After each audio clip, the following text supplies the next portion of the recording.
독립시인 박열은 이분은 굉장히 유명해서 이분을 상대로 한 영화도 지금 한국에서 제작하였습니다. 이 시인은 굉장히 유명한 독립시인인데 흥미로운 점은 처음부터 이 시인이 유명한 독립시인은 아니었습니다.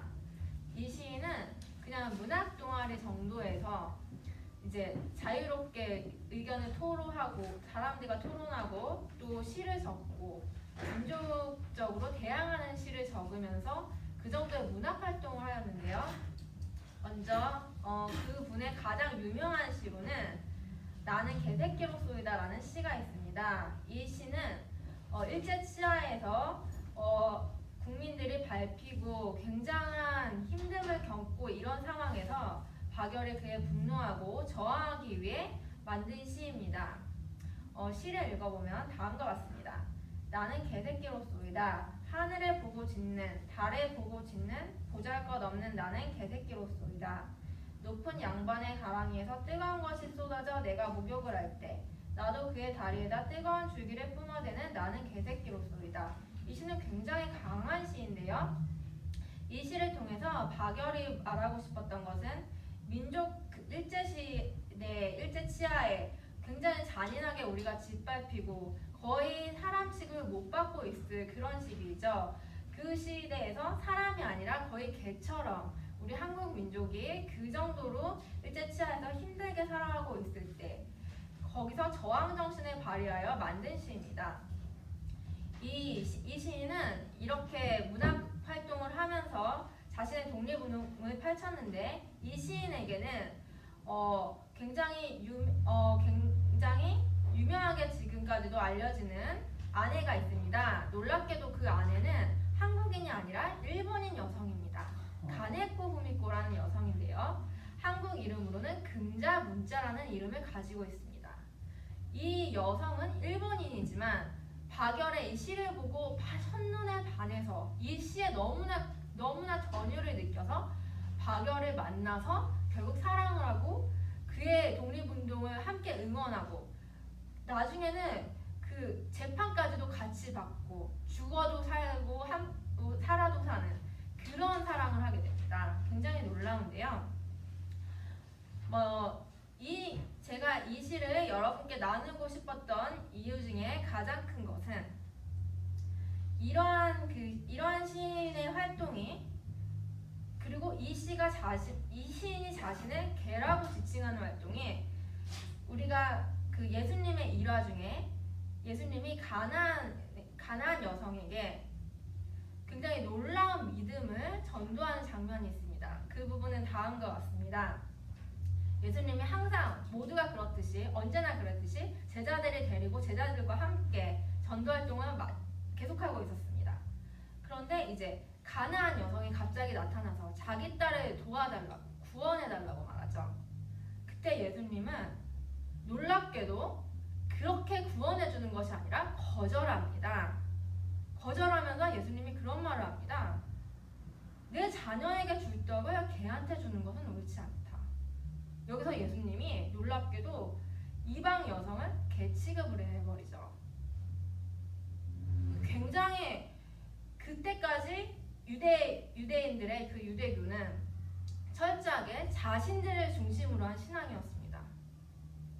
유대인들은 하나님은 우리만의 것이다. 우리 민족을 사랑하시고 우리 민족을 구원하시는 하나님이시다. 다른 민족은 필요 없었고 다른 민족을 구원하지도 않는 우리 민족을 위해 다른 민족을 쳐부수는 하나님. 그것이 그 유대인들의 유대교의 믿음이었습니다. 그런데 그 상황에서 이 여성은 놀라운 발언을 합니다. 네, 맞습니다. 하지만 개도 주인이 상에서 흘린 부스러기는 주워 먹습니다. 이런 말을 하지요. 이건 굉장히 놀라운 믿음입니다. 그 여성은 분명 그 상황에서 다르게 말을 할 수도 있었죠. 욕을 할 수도 있었고 내가 어떻게 이런 취급을 받을 수 있느냐, 당신은 사람을 도와주는 사람이 아니냐 하면서 따질 수도 있었겠죠. 너무 수치심을 느껴서 자신이 개 취급을 당했는데 그냥 달려나갈 수도 있었을 것입니다. 그런데 이 여성은 너무나 겸손하게 거기서 오히려 무릎을 꿇고 네, 맞습니다. 저는 개입니다. 하지만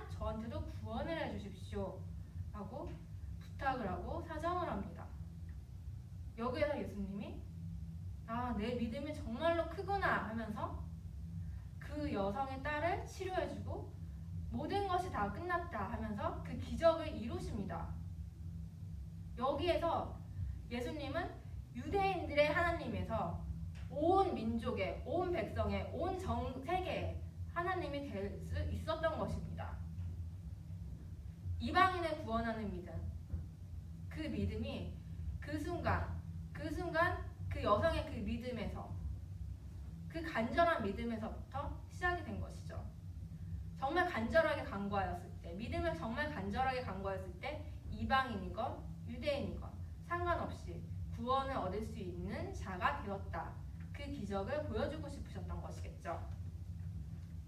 그렇다면 여기에서 바결이 주장했던 그 개와 이 가나안 여성이 표현하였던 그 개는 무엇이 달랐을까요? 이 두 사건의 차이점을 봅시다. 먼저 바결의 삶은 어떠하였는가? 바결은 물론 멋있게 살았습니다. 굉장히 쿨하게 산 민족 시인이라고 할 수 있죠. 그의 시도 굉장히 당당하였고, 그는 그 재판을 받고 굉장히 그 굴욕적인 상황에서도 너무나 당당하게 시인으로서 최선을 다합니다. 또 심지어 사진을 찍으라고 하니까 자기 아내 가넷고우밋과 함께 담배를 피고 아주 그냥 우리는 지금 재판을 받고 뭐 힘들게 이렇게 불행하게 사는 것이 아니다. 우리는 멋지게 민족투쟁을 하고 멋지게 표현하고 멋지게 죽는 것이다. 이 애국 정신을 담아 멋지게 살았다. 이렇게 표현하고 싶었겠죠. 네, 거기까지는 참 쿨하고 멋진 시인의 삶이었습니다. 하지만 그 결과는 어떠합니까?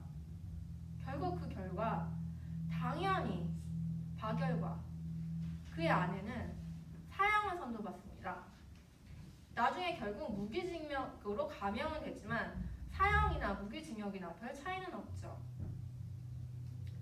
그래서 바결은 몇십 년 동안 감옥에서 고생을 하다가 결국 나중에 쓸쓸히 감옥에서 혼자 나옵니다. 그의 아내는 벌써 감옥에서 삶을 마감하였거든요. 심지어 어떻게 죽었는지도 알 수 없습니다. 그저 재판을 받고 일주일 후 시체가 된 것뿐 어떻게 죽었는지조차 알 수 없게 되었지요. 그것이 그렇게 쿨하고 멋지게 나는 개새끼로소이다를 주장하면서 개처럼 살아갔던 바결, 그렇게 저항했던, 악에 저항했던, 일제시대에 저항했던 그의 삶의 현실입니다. 그렇다면 이 가나안 여성의 삶은 어떠하였습니까? 이 여성도 분명 안 좋은 대접을 받고 안 좋은 취급을 받았습니다. 그런데 그 여성이 그 상황에서 그 여성은 기지를 발휘하고 희망을 발휘하고 또 하나님에 대한 믿음, 확신, 그것을 버리지 않습니다. 자기 자신을 아주 겸손히 아주 개처럼 낮은 자리로 낮추어 버리죠. 그렇게라도 해서 하나님의 축복을, 은혜를 훔쳐서라도 받고 싶다. 어떻게든 내 것으로 받고 싶다. 그런 간절함이 그 여성에게는 있었던 것입니다. 그 순간 자기 자신이 얼마나 낮아지고 얼마나 자기 자신을 낮추고 그 순간의 굴욕과 힘듦, 그런 건 그 여성에게 아무것도 아니었습니다. 내가 어떻게 해서든지 하나님의 그 축복을 받으리라. 어떻게 해서든지 내 딸을 살리리라. 하나님은 분명히 내 딸을 살릴 수 있다. 그 확신. 개도 부스러기를 받아먹는데 아무리 유대인만 챙겨주는 하나님이라도 나를 챙겨주시겠지. 그 믿음.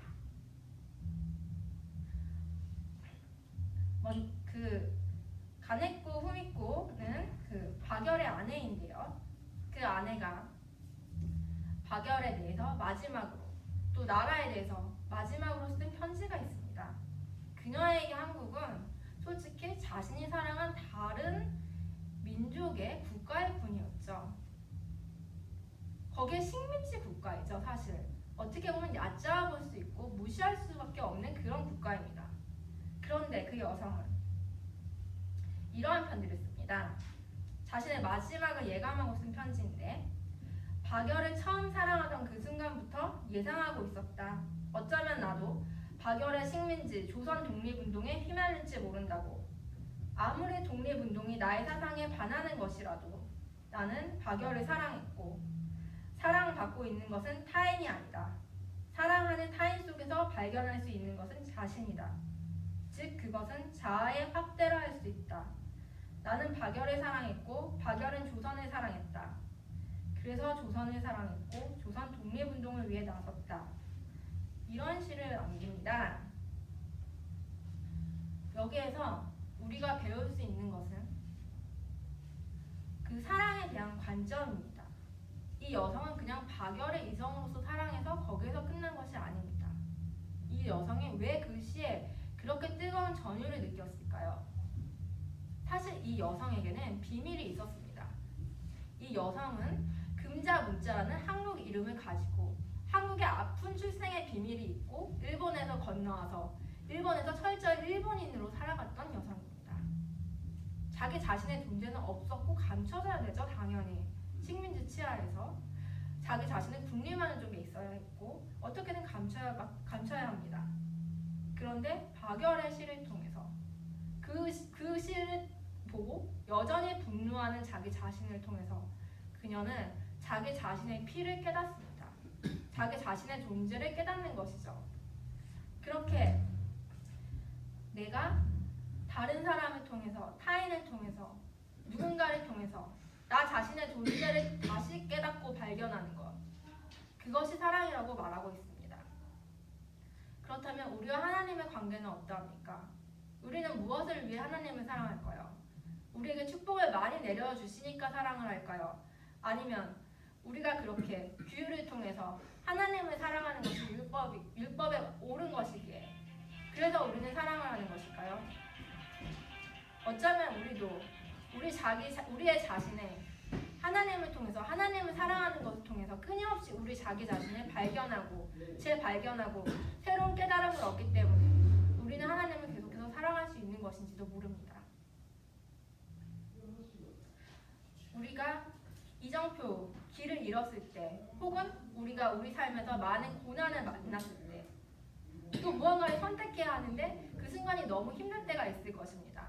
그 순간이 절망적이고 나 자신을 너무 낮춰야 되고 너무나 그래서 비극적이 되고 이렇게까지 하고 싶지 않은 순간이 우리에게는 분명히 있습니다. 그것이 현실이라도 그 현실을 인정하고 싶지 않은 순간도 분명히 있습니다. 그런데 그 순간 우리는 두 가지 선택을 할 수가 있습니다. 한 가지는 우리가 하고 싶은 모든 것을 다 하고 모든 것을 다 토해내고 그냥 그렇게 박열을 주장했던 개처럼 그렇게 하고 싶은 대로 사는 것입니다. 그 후에 어떠한 현실이 오더라도 그걸 감당하면서 그냥 그렇게 사는 것입니다. 또 한 가지의 선택은 그 가나안 여성, 이방 여성의 믿음처럼 예수님조차도 외면했었던 그 순간 그 여성의 너무나 간절하고 너무나 열렬한 그 믿음처럼